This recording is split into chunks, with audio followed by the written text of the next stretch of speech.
ನಮಸ್ಕಾರ ಸ್ನೇಹಿತರೆ, ಈ ವಿಡಿಯೋದಲ್ಲಿ HSRP ನಂಬರ್ ಪ್ಲೇಟನ್ನು ಯಾವ ರೀತಿ ನೀವು ಪಡೆದುಕೊಳ್ಳಬಹುದು ಎಂಬುದನ್ನು ಹಂತವಾಗಿ ತಿಳಿಸಿಕೊಡಲಿದ್ದೇವೆ. ಹಾಗೆ HSRP ನಂಬರ್ ಪ್ಲೇಟ್ ವೆಬ್ಸೈಟ್ಗಳ ಮುಖಾಂತರ ನಡೆಯುತ್ತಿರುವಂತಹ ಒಂದು ಸ್ಕ್ಯಾಮ್ ಬಗ್ಗೆ ಕೂಡ ಮಾಹಿತಿಯನ್ನು ನಿಮ್ಮೊಂದಿಗೆ ಹಂಚಿಕೊಳ್ಳಲಿದ್ದೇವೆ. ನೀವೇನಾದರೂ ಇನ್ನೂ ಕೂಡ ನಮ್ಮ ಚಾನಲ್ಗೆ ಸಬ್ಸ್ಕ್ರೈಬ್ ಆಗಿಲ್ಲ ಅಂದರೆ ದಯವಿಟ್ಟು ಕೆಳಗೆ ಕಾಣುವಂಥ ಸಬ್ಸ್ಕ್ರೈಬ್ ಬಟನ್ನ ಪ್ರೆಸ್ ಮಾಡಿ, ಹಾಗೆ ದಯಮಾಡಿ ಈ ವಿಡಿಯೋನ ಆದಷ್ಟು ಲೈಕ್ ಮಾಡಿ ಹಾಗೂ ಶೇರ್ ಮಾಡಿ. HSRP ನಂಬರ್ ಪ್ಲೇಟ್ ಸರ್ಕಾರದ ವತಿಯಿಂದ ಈ HSRP ನಂಬರ್ ಪ್ಲೇಟನ್ನು ಪ್ರತಿಯೊಂದು ವಾಹನಕ್ಕೂ ಕೂಡ ಕಡ್ಡಾಯವಾಗಿ ಹಾಕಿಸಿಕೊಳ್ಳಲೇಬೇಕೆಂಬ ನಿಯಮವನ್ನು ಜಾರಿಗೆ ತಂದಿದ್ದಾರೆ. ಆದರೆ 2019 ನಂತರ ಖರೀದಿಸಿರುವ ವಾಹನಗಳಿಗೆ ನೀವು ವಾಹನವನ್ನು ಖರೀದಿಸುವಾಗಲೇ ನಿಮ್ಮ ಗಾಡಿಯಲ್ಲಿ HSRP ನಂಬರ್ ಪ್ಲೇಟ್ ಬಂದಿರುತ್ತದೆ. ಸೊ ಹಾಗಾಗಿ 2019ಕ್ಕಿಂತ ಹಳೆಯ ವಾಹನ ಮಾಲೀಕರು ಈಗ ತಮ್ಮ HSRP ನಂಬರ್ ಪ್ಲೇಟನ್ನು ಫೆಬ್ರವರಿ 17ರ ಒಳಗೆ ಕಡ್ಡಾಯವಾಗಿ ಹಾಕಿಸಿಕೊಳ್ಳಬೇಕು ಎಂದು ಸರ್ಕಾರ ತಿಳಿಸಿದೆ. ಈ HSRP ನಂಬರ್ ಪ್ಲೇಟನ್ನು ಪಡೆದುಕೊಳ್ಳಲು ನೀವು ಕಡ್ಡಾಯವಾಗಿ ಆನ್ಲೈನ್ ಮೂಲಕ ರಿಜಿಸ್ಟರ್ ಮಾಡಿಕೊಳ್ಳಬೇಕಿರುತ್ತದೆ. ಸೊ ಇದನ್ನೇ ಬಂಡವಾಳವಾಗಿಸಿಕೊಂಡಿರುವ ಕೆಲವು ಸ್ಕ್ಯಾಮರ್ಗಳು ಈ HSRP ನಂಬರ್ ಪ್ಲೇಟ್ ಹೆಸರಿನಲ್ಲಿ ಅನೇಕ ನಕಲಿ ವೆಬ್ಸೈಟ್ಗಳನ್ನು ತೆರೆದು ಅದರ ಮುಖಾಂತರ ಹಣವನ್ನು ಪಡೆದು ಜನರಿಗೆ ವಂಚನೆ ಮಾಡುತ್ತಿದ್ದಾರೆ.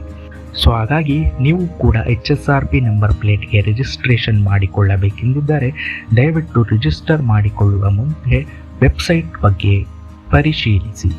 ನೀವು ಗೂಗಲ್ನಲ್ಲಿ HSRP ನಂಬರ್ ಪ್ಲೇಟ್ ಬುಕ್ಕಿಂಗ್ ಅಂತ ಹೊಡೆದರೆ ನಿಮಗೆ ಅನೇಕ ವೆಬ್ಸೈಟ್ಗಳು ಸಿಗುತ್ತವೆ. ಆದರೆ ಅದರಲ್ಲಿ ಅನೇಕ ವೆಬ್ಸೈಟ್ಗಳು ನಕಲಿಯಾಗಿವೆ. ಸೊ ಹಾಗಾಗಿ ನೀವು ರಿಜಿಸ್ಟರ್ ಮಾಡಬೇಕಾದ ಒಂದು ಒರಿಜಿನಲ್ ವೆಬ್ಸೈಟ್ ಎಂದರೆ www.siam.in. ಸೊ ಈ ವೆಬ್ಸೈಟ್ ಒಂದು ಜೆನ್ಯೂನ್ ವೆಬ್ಸೈಟ್ ಆಗಿದೆ. ಸೊ ಈ ವೆಬ್ಸೈಟ್ ಮುಖಾಂತರ ಕರ್ನಾಟಕ ರಿಜಿಸ್ಟ್ರೇಷನ್ ಆಗಿರುವಂಥ ಎಲ್ಲ ವಾಹನಗಳನ್ನು ನೀವು ರಿಜಿಸ್ಟರ್ ಮಾಡಿಕೊಳ್ಳಬಹುದಾಗಿರುತ್ತದೆ. ಸೊ ಈಗ ಯಾವ ರೀತಿ ರಿಜಿಸ್ಟರ್ ಮಾಡ್ಕೋಬಹುದು ಎಂಬುದನ್ನು ಹಂತವಾಗಿ ತಿಳಿಸುತ್ತೇವೆ. ಮೊದಲಿಗೆ www.siam.in ಅಂತ ಹೊಡೆದ್ರೆ ಈ ವೆಬ್ಸೈಟ್ ಓಪನ್ ಆಗುತ್ತೆ, ನೀವು ನೋಡ್ಬೋದಾಗಿರುತ್ತೆ.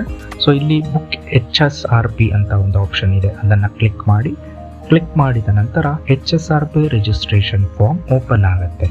ಸೊ ಇಲ್ಲಿ ಬಂದು ನಿಮಗೆ ಮೊದಲು ಫುಲ್ ನೇಮ್ ಅಂತ ಇದೆ. ಸೊ ಅಂದರೆ ನಿಮ್ಮ RC ಬುಕ್ಕಲ್ಲಿ ಗಾಡಿ ಯಾರ ಹೆಸರಲ್ಲಿ ಇರುತ್ತೆ ನೋಡಿ, ಅವರ ಹೆಸರನ್ನು ನೀವು ಇಲ್ಲಿ ಮೆನ್ಷನ್ ಮಾಡಬೇಕಾಗಿರುತ್ತದೆ. ಸೊ ಅದಾದ ನಂತರ ನೆಕ್ಸ್ಟ್ ಬಂದು ಇಮೇಲ್ ಅಂತ ಆಪ್ಷನ್ ಇದೆ. ಸೊ ಇಮೇಲ್ ID ಯಾವುದು ಬೇಕಾದರೂ ಕೊಡ್ಬೋದಾಗಿರುತ್ತೆ. ಸೊ ನಿಮ್ಮದು ಇಮೇಲ್ ಇಲ್ಲ ಅಂದರೆ ನಿಮ್ಮ ಸ್ನೇಹಿತರದು ಅಥವಾ ಬೇರೆ ಯಾರ್ದಾದ್ರೂ ಕೂಡ ಕೊಡ್ಬೋದಾಗಿರುತ್ತೆ. ಸೊ ಅದಾದ ನಂತರ ಸ್ಟೇಟ್ ಬಂದು ಕರ್ನಾಟಕ ಅಂತ ಸೆಲೆಕ್ಟ್ ಮಾಡ್ತಾ ಇದ್ದೀವಿ. So vehicle registration number, so ನಿಮ್ಮ ಗಾಡಿ ನಂಬರನ್ನು ಇಲ್ಲಿ ನೀವು ಕಂಪ್ಲೀಟಾಗಿ ಎಂಟರ್ ಮಾಡಬೇಕಿರುತ್ತದೆ. ಸೊ ಅದಾದ ನಂತರ ನೆಕ್ಸ್ಟ್ ಬಂದು ಮೊಬೈಲ್ ನಂಬರ್. ಸೊ ನಿಮ್ಮ ಮೊಬೈಲ್ ನಂಬರನ್ನು ಕರೆಕ್ಟಾಗಿ ಎಂಟರ್ ಮಾಡಿ, ಯಾಕೆಂದರೆ ನಿಮಗೊಂದು OTP ಸಿಗುತ್ತೆ. ಅದಾದ ನಂತರ ಡಿಸ್ಟಿಕ್, ಸೊ ನೀವಿರುವಂಥ ಜಿಲ್ಲೆ. ಸೊ ನಾವು ಸದ್ಯಕ್ಕೆ ಬೆಂಗಳೂರಿನಲ್ಲಿರುವುದರಿಂದ ಬೆಂಗಳೂರು ಅರ್ಬನ್ ಸೆಲೆಕ್ಟ್ ಮಾಡಿದ್ದೇವೆ. ಅದಾದ ನಂತರ ಐ ಅಗ್ರಿ ಕ್ಲಿಕ್ ಮಾಡಿ ಸಬ್ಮಿಟ್ ಮೇಲೆ ಕ್ಲಿಕ್ ಮಾಡಿದರೆ ನಿಮಗೆ ಈ ರೀತಿ ಪೇಜ್ ಓಪನ್ ಆಗುತ್ತೆ. ಸೊ ಇಲ್ಲಿ ನೋಡ್ಬೋದಾಗಿರುತ್ತೆ ಪ್ರೈಸ್ ರೇಂಜ್ 320ರಿಂದ 380 ಮತ್ತು 400ರಿಂದ 500 ಅಂತ ಈ ಪೇಜಲ್ಲಿ ತೋರಿಸ್ತಾ ಇದ್ದಾರೆ. ಅಂದರೆ ಒಂದೊಂದು ವೆಹಿಕಲ್ಗೆ ಒಂದೊಂದು ಪ್ರೈಸ್ ಇರುತ್ತೆ. ಸೊ ಇಲ್ಲಿ ಎಲ್ಲ ಕಂಪ್ನಿಯ ನೇಮ್ ಕೂಡ ಇದೆ. ಸೊ ನಮ್ಮದು ಸುಜುಕಿ ಗಾಡಿ ಆಗಿರೋದ್ರಿಂದ ಸುಜುಕಿನ ನಾವು ಸೆಲೆಕ್ಟ್ ಮಾಡ್ಕೋತಾ ಇದ್ದೀವಿ. ಸೊ ಸೆಲೆಕ್ಟ್ ಮಾಡಿದ ನಂತರ ಹೊಸ ಪೇಜ್ ಓಪನ್ ಆಗಿದೆ. ಸೊ ಇಲ್ಲಿ ಸ್ಟೇಟ್ ಬಂದು ಕರ್ನಾಟಕ ಅಂತ ಸೆಲೆಕ್ಟ್ ಮಾಡ್ಕೋತಾ ಇದ್ದೀವಿ. ಸೊ ಕರ್ನಾಟಕ ಅಂತ ಸೆಲೆಕ್ಟ್ ಮಾಡ್ಕೊಂಡ ನಂತರ ಇಲ್ಲಿ ಒಂದು ಪಾಪಪ್ ಬರ್ತಾ ಇದೆ. ಅಂದರೆ ಇನ್ ಕೇಸ್ ನಿಮ್ದೇನಾದರೂ ಅಮೌಂಟ್ ಕಟ್ಟಾಗಿ ರಿಸಿಪ್ಟ್ ಸಿಕ್ಕಿಲ್ಲ ಅಂದರೆ 2 hours ವೆಯ್ಟ್ ಮಾಡಿ ಮತ್ತೆ ನೀವು ರಿಜಿಸ್ಟರ್ ಮಾಡೋಕ್ಕೆ ಹೋಗಬೇಡಿ 2 hours ತನಕ ಅಂತ ತೋರಿಸ್ತಾ ಇದೆ.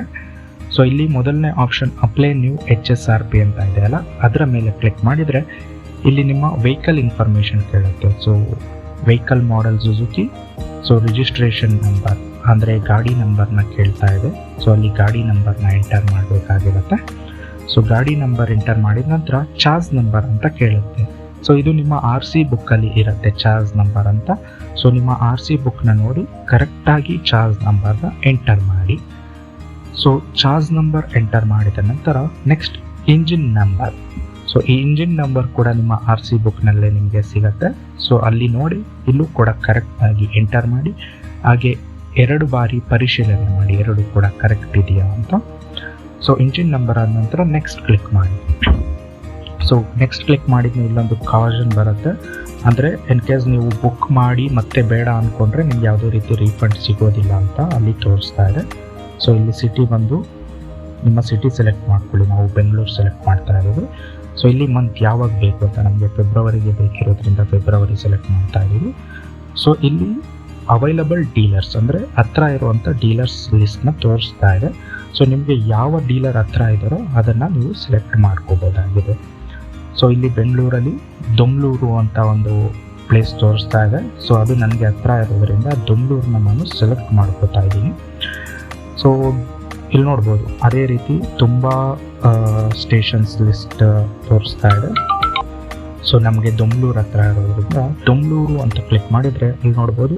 ಸೊ 20ನೇ ತಾರೀಕು ತನಕ ಯಾವುದೂ ಡೇಟ್ ಅವೈಲಬಲ್ ಇಲ್ಲ. ಸೊ ಹಾಗಾಗಿ ನಾವು 20ನೇ ತಾರೀಕನ್ನೇ ಸೆಲೆಕ್ಟ್ ಮಾಡ್ಕೊಂಡಿದ್ದೀನಿ. 20ನೇ ತಾರೀಕು ಯಾವತ್ತಂದರೆ ಮಂಗಳವಾರ ಬರುತ್ತೆ. ಸೊ ಮಂಗಳವಾರ 3 ಗಂಟೆ ಅಂತ ಟೈಮಿಂಗ್ಸ್ ಕೂಡ ಸೆಲೆಕ್ಟ್ ಮಾಡಿಕೊಂಡೆ. ಸೊ ಅದಾದ ನಂತರ ಮತ್ತೆ ವೆಹಿಕಲ್ ಕ್ಲಾಸ್ ಕೇಳ್ತಾ ಇದೆ.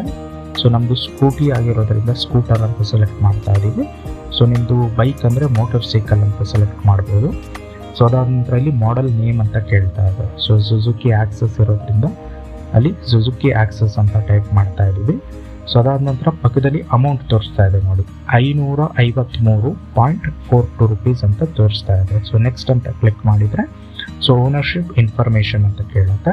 ಸೊ ಇಲ್ಲೂ ಕೂಡ ಫುಲ್ ನೇಮ್ ಅಂದರೆ RC ಬುಕ್ಕಲ್ಲಿ ಯಾರ ನೇಮ್ ಇದೆ ಅವರ ನೇಮನ್ನು ಇಲ್ಲಿ ಎಂಟರ್ ಮಾಡಬೇಕಾಗತ್ತೆ. ಫಸ್ಟ್ ನೇಮ್, ಅದಾದ ನಂತರ ಲಾಸ್ಟ್ ನೇಮ್ ಅಂತ ಕೂಡ ಇದೆ.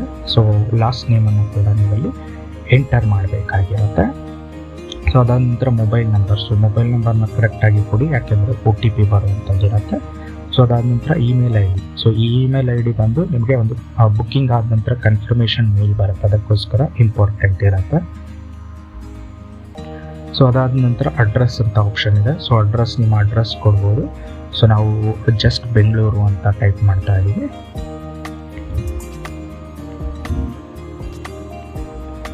ಸೊ ಅದಾದ ನಂತರ ಪಿನ್ ಕೋಡ್ ಅಂತ ಕೇಳುತ್ತೆ. ಸೊ ಪಿನ್ ಕೋಡ್ ಬಂದು ನಿಮ್ಮ ಏರಿಯಾ ಪಿನ್ ಕೋಡನ್ನು ನೀವು ಎಂಟರ್ ಮಾಡಿ, ಆಮೇಲೆ ಕ್ಯಾಪ್ಚಾ ಕೋಡ್ ಕೇಳುತ್ತೆ. ಸೊ ಅಂದರೆ ಅಲ್ಲಿ ಯಾವ ರೀತಿ ಕೋಡ್ ಇದೆ ಅದನ್ನು ನೀವು ಎಂಟರ್ ಮಾಡಬೇಕಿರುತ್ತೆ ತಪ್ಪು ಮಾಡ್ದಲೇ.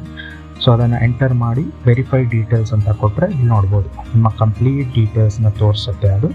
ಸೊ ಡೀಟೇಲ್ಸ್ ಕರೆಕ್ಟ್ ಇದೆಯಾ ಅಂತ ಕಂಪ್ಲೀಟಾಗಿ ವೆರಿಫೈ ಮಾಡ್ಕೊಳ್ಳಿ. ರಿಜಿಸ್ಟ್ರೇಷನ್ ನಂಬರ್ ಆಗಿರ್ಬೋದು, charge number, vehicle class, registration date, mobile number, ಮತ್ತು ಎಲ್ಲಿ ಸೆಂಟರ್ ಸೆಲೆಕ್ಟ್ ಮಾಡ್ಕೊಂಡಿದ್ದೀರಾ, ಸೊ ಅಡ್ರೆಸ್ ಆಗಿರ್ಬೋದು, ಇಂಜಿನ್ ನಂಬರ್, ವೆಹಿಕಲ್ ಟೈಪ್, ಪ್ರತಿಯೊಂದನ್ನು ಕೂಡ ನೀವು ಇಮೇಲ್ ID ಕೂಡ ಇದೆ, ಅದನ್ನು ಕೂಡ ಪ್ರತಿಯೊಂದನ್ನು ಕನ್ಫರ್ಮ್ ಮಾಡ್ಕೊಳ್ಳಿ. ಸೊ ಕನ್ಫರ್ಮ್ ಮಾಡಿದ ನಂತರ ಗೆಟ್ OTP ಅಂದರೆ ನಿಮ್ಮ ಮೊಬೈಲ್ ನಂಬರ್ಗೆ OTP ಸಿಗುತ್ತೆ. ಸೊ OTPನ ನೀವು ಪಡೆದು ಎಂಟರ್ ಮಾಡಬೇಕಿರುತ್ತೆ. ಸೊ ಡೀಟೇಲ್ಸ್ನ ನಾವು ಕೂಡ ವೆರಿಫೈ ಮಾಡ್ತಾ ಇದ್ದೀವಿ ಪ್ರತಿಯೊಂದನ್ನು. ಸೊ ಡೀಟೇಲ್ಸ್ ಕರೆಕ್ಟ್ ಇದೆ. ಸೊ ನಮ್ಗೆ ನೋಡ್ಬೋದು ಯಾವ ಥರ ಅಂದರೆ ಫ್ರಂಟ್ ಬ್ಯಾಕ್ ಎರಡು ಕೂಡ ಒಂದೇ ಥರದ ನಂಬರ್ ಪ್ಲೇಟ್ ಸಿಗ್ತಾ ಇದೆ. ಸೊ ಈಗ ಗೆಟ್ OTP ಅಂತ ಕ್ಲಿಕ್ ಮಾಡಿದರೆ ನಿಮ್ಮ ಮೊಬೈಲ್ ನಂಬರ್ಗೆ OTP ಬರುತ್ತೆ. So in case mobile number ತಪ್ಪಾಗಿತ್ತು ಅಂದರೆ ಇಲ್ಲೇನೇ ಆಪ್ಷನ್ ಇದೆ, ಕ್ಲಿಕ್ ಟು ಚೇಂಜ್ ಅಂತ ಕೆಳಗೆ.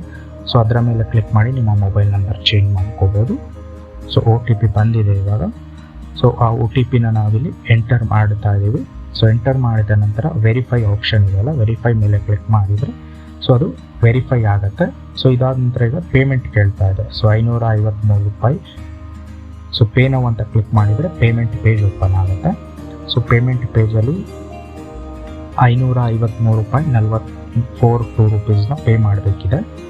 ಸೊ ಇಲ್ಲಿ ನೋಡ್ಬೋದು ಯಾವುದೋ ಕ್ಯಾಶ್ ಬ್ಯಾಕ್ ಆಫರ್ ಇದೆ, ಅಮೆಝಾನ್ 50 ರೂಪೀಸ್ ಅಂತ ಕೂಡ ತೋರಿಸ್ತಾ ಇದೆ. ಸೊ ಅದಾದ ನಂತರ ಇಲ್ಲಿ ಯಾವುದೆಲ್ಲ ಆಪ್ಷನ್ ಇದೆ ಅನ್ನೋದನ್ನು ನೋಡ್ಬೋದಾಗಿರುತ್ತೆ. ಇಲ್ಲಿ right side see all option ಅಂದರೆ wallet, net banking, cards, UPI, pay later, Google Pay, WhatsApp, Paytm, ಈ ರೀತಿ ಎಲ್ಲ ರೀತಿ ಆಪ್ಷನ್ಸ್ ಇದೆ.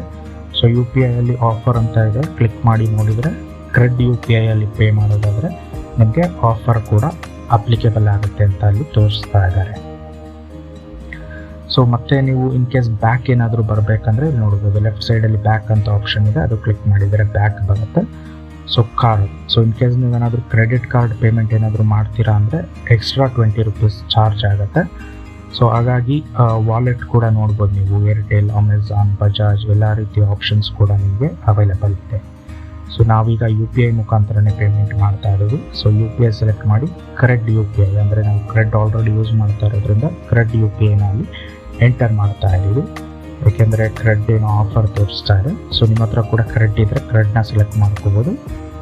ಸೊ UPI ಎಂಟರ್ ಮಾಡಿ ವೆರಿಫೈ ಅಂತ ಕೊಟ್ಟರೆ ಇಲ್ಲಿ ವೆರಿಫೈ ಆಗುತ್ತೆ. ಸೊ ಅದಾದ ನಂತರ ಅಲ್ಲಿ ತೋರಿಸ್ತಾ ಇದೆ ನೋಡಿ, ಅಪ್ ಟು 200 ಕ್ಯಾಶ್ ಬ್ಯಾಕ್ ಅಂತ. ಸೊ ಪ್ರೊಸೀಡ್ ಅಂತ ಕೊಟ್ಟರೆ ಸೊ ನಮ್ಮ ಮೊಬೈಲ್ಗೆ ಈಗ ನೋಟಿಫಿಕೇಷನ್ ಬರುತ್ತೆ. ಸೊ ಅದನ್ನು ಕ್ಲಿಕ್ ಮಾಡಿ ಪೇಮೆಂಟ್ ಮಾಡಿದರೆ so payment successful confirmation message ಇಲ್ಲೇ ನಿಮಗೆ ಬಂದುಬಿಡುತ್ತೆ. ಸೊ ಕ್ರೆಡ್ ಆ್ಯಪ್ನ ಓಪನ್ ಮಾಡಿ ಅಲ್ಲಿ UPI ಪಿನ್ನ ಎಂಟರ್ ಮಾಡೋ ಮುಖಾಂತರ ಪೇಮೆಂಟ್ನ ಮಾಡಬೇಕಿರುತ್ತೆ. ಸೊ ಈ ಟ್ರಾನ್ಸಾಕ್ಷನ್ಗೆ ನಿಮಗೆ 5 ನಿಮಿಷ ಟೈಮ್ ಇರುತ್ತೆ. ಸೊ ನಮ್ಮದು ಪೇಮೆಂಟ್ ಆಯಿತು.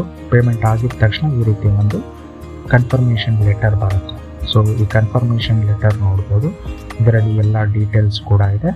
ಸೊ ಅಂದರೆ 20ನೇ ತಾರೀಕು ನಮ್ಮ ಡೇಟ್ ಇರೋದ್ರಿಂದ ಸೊ 20ನೇ ತಾರೀಕು ಈ ಕನ್ಫರ್ಮೇಷನ್ ಲೆಟರ್ನ ಅಲ್ಲಿ ತೋರಿಸಿದ್ರೆ ಶೋರೂಮಲ್ಲಿ ಅವರು ನಮಗೆ ನಂಬರ್ ಪ್ಲೇಟ್ನ ಅವರೇ ಫಿಕ್ಸ್ ಮಾಡಿ ಕೊಡ್ತಾರೆ. ಯಾವುದೇ ರೀತಿ ಎಕ್ಸ್ಟ್ರಾ ಚಾರ್ಜಸ್ ಏನು ಮಾಡೋದಿಲ್ಲ.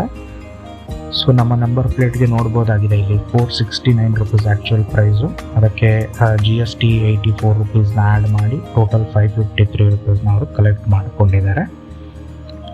ಸೊ ಅದಾದ ನಂತರ ಇಲ್ಲಿ ನೋಡ್ಬೋದು ಕೊಡುವಂಥ ನಂಬರ್ ಪ್ಲೇಟ್ಗೆ 5 years ವಾರಂಟಿ ಇದೆ ಅಂತ ಕೂಡ ಇಲ್ಲಿ ಕೊಟ್ಟಿದ್ದಾರೆ. ಸೊ ಅದಾದ ನಂತರ ಟೈಮಿಂಗ್ಸ್ ಕೂಡ ಕೆಳಗಡೆ ಮೆನ್ಷನ್ ಮಾಡಿದ್ದಾರೆ ಅವರನ್ನೇ. ಸೊ ಅದಾದ ನಂತರ ಇಲ್ಲಿ ಕೆಲವೊಂದು ಪಾಯಿಂಟ್ಸ್ ಕೂಡ ಇದೆ. So customers are requested to come at the selected time. ನೀವು ಯಾವ ಸೆಲೆಕ್ಟೆಡ್ ಟೈಮ್ ಸೆಲೆಕ್ಟ್ ಮಾಡಿದ್ದೀರಾ ಆವಾಗಲೇ ಬರಬೇಕು. So please keep your receipt handy, ಅಂದರೆ ರೆಸಿಪ್ಟ್ನ ತೊಗೊಂಡೋಗಿ ಅಲ್ಲಿ ತೋರಿಸ್ಬೇಕು ಅಂತ. ಹಾಗೆಯೇ ನೀವು ಹೊರಡೋಕ್ಕಿಂತ ಮುಂಚೆ ಕರೆಕ್ಟಾಗಿ HSRP ನಂಬರ್ ಪ್ಲೇಟ್ ಫಿಟ್ ಆಗಿದೆಯಾ ಅನ್ನೋದನ್ನು ನೋಡಿ ಅಂತ ಇದೆ. ಸೊ ನಿಮಗೆ ಇದು ಇಮೇಲ್ ಮತ್ತು SMS ಮುಖಾಂತರ ಕೂಡ ಬಂದಿರುತ್ತೆ. ಬೇಕಂದರೆ ಪ್ರಿಂಟ್ ಕೂಡ ಮಾಡ್ಕೋಬೋದಾಗಿರುತ್ತೆ. ಅಲ್ಲೇ ಪ್ರಿಂಟ್ ಅಂತ ಆಪ್ಷನ್ ಇರೋದ್ರಿಂದ ಅದರ ಮೇಲೆ ಕ್ಲಿಕ್ ಮಾಡಿದರೆ ನಿಮ್ಮ ಮೊಬೈಲ್ ಅಥವಾ ಕಂಪ್ಯೂಟರಲ್ಲಿ ಸೇವ್ ಆಗಿರುತ್ತೆ ಅದು. ಇಲ್ಲ ಅಂದರೂ ಏನು ತೊಂದರೆ ಇಲ್ಲ. ಸೊ ಹೋಮ್ ಕ್ಲಿಕ್ ಮಾಡಿದರೆ ನಿಮಗೆ ಅದು ಇಮೇಲ್ ಬಂದಿರುತ್ತೆ ಮತ್ತು ಒಂದು SMS ಕೂಡ ಬರುತ್ತೆ. ಸೊ ಈ ರೀತಿ ನೀವು ಹಂತ ಹಂತವಾಗಿ ರಿಜಿಸ್ಟ್ರೇಷನ್ನ ಇಲ್ಲಿ ಆನ್ಲೈನ್ ಮುಖಾಂತರ ಮಾಡಿಕೊಂಡು ಪೇಮೆಂಟ್ ಮಾಡಬೇಕು. ಸೊ ಅದಾದ ನಂತರ ಶೋರೂಮ್, ಈಗ ನಮ್ಮದು ಸುಜುಕಿ ಇರೋದ್ರಿಂದ ಸುಜುಕಿ ಶೋರೂಮ್ ನಾವು ಯಾವ್ದು ಸೆಲೆಕ್ಟ್ ಮಾಡಿದ್ದೀವಿ ಅಲ್ಲಿ ಹೋಗಿ ಹಾಕ್ಸ್ಕೋಬೇಕು. ನಿಮ್ಮದು ಬೈಕ್ ಕೂಡ ಯಾವುದು ಶೋರೂಮ್ ಇರುತ್ತೆ ಅಲ್ಲಿ ಹೋಗಿ ಹಾಕ್ಸ್ಕೋಬೋದಾಗಿರುತ್ತೆ. ಮತ್ತಿನ್ನೊಂದು ಏನಂತ ಅಂದರೆ ಎಲ್ಲ ಬೈಕಿಗೂ ಕೂಡ ಒಂದೇ ರೀತಿ ಪ್ರೈಸ್ ಇರೋದಿಲ್ಲ.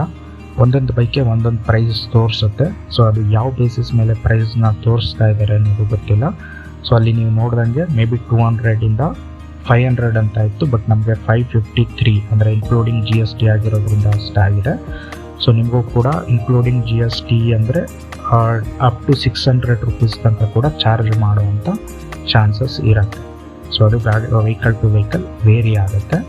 ಸೊ ಇದಾಗಿತ್ತು ಫ್ರೆಂಡ್ಸ್ ಇವತ್ತಿನ ಮಾಹಿತಿ. ಈ ಮಾಹಿತಿ ನಿಮಗೂ ಕೂಡ ಇಷ್ಟ ಆಗಿದೆ ಅಂದರೆ ದಯವಿಟ್ಟು ಈ ವಿಡಿಯೋನ ಆದಷ್ಟು ಲೈಕ್ ಮಾಡಿ, ಕಮೆಂಟ್ ಮಾಡಿ, ಶೇರ್ ಮಾಡಿ. ಹಾಗೆ ದಯಮಾಡಿ ನಮ್ಮ ಚಾನಲ್ಗೆ ಸಬ್ಸ್ಕ್ರೈಬ್ ಮಾಡಿ. ಥ್ಯಾಂಕ್ ಯು, ಧನ್ಯವಾದ.